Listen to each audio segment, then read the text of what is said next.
सतयुग में 100 यज्ञ करने वाले एक पृथु नामक राजा हुए। उनके राज्यांतर्गत दयादेव नामक एक ब्राह्मण रहते थे।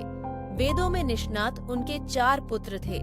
पिता ने अपने पुत्रों का विवाह गृह सूत्र के वैदिक विधान से कर दिया। उन 4 बहुओं में बड़ी बहू अपनी सास से कहने लगी, हे सासू जी, मैं बचपन से ही संकटनाशक गणेश चतुर्थी का व्रत करती आई हूँ। मैंने पितृगृह में भी इस शुभदायक व्रत को किया है।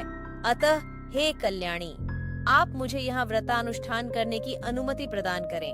पुत्र वधू की बात सुनकर उसके ससुर ने कहा, हे बहू, तुम सभी बहुओं में श्रेष्ठ और बड़ी हो। तुम्हें किसी प्रकार का कष्ट नहीं है और न तुम भिक्षुणी हो।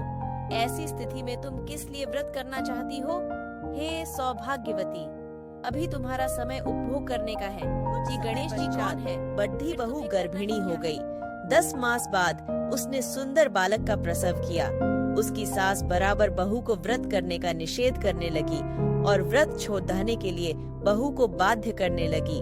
व्रत भंग होने के फलस्वरूप गणेश जी कुछ दिनों में कुपित हो गए और उसके पुत्र के विवाह काल में वरवधू के सुमंगली के समय उसके पुत्र का अपहरण कर लिया।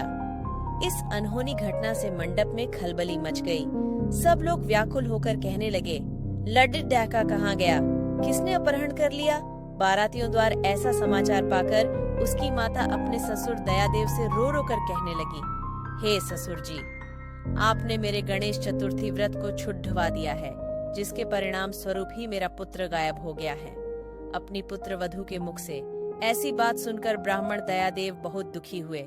साथ ही पुत्र वधू भी दुखित हुई। पति के लिए दुखित पुत्र वधू प्रतिमास संकटनाशक गणेश चतुर्थी का व्रत करने लगी।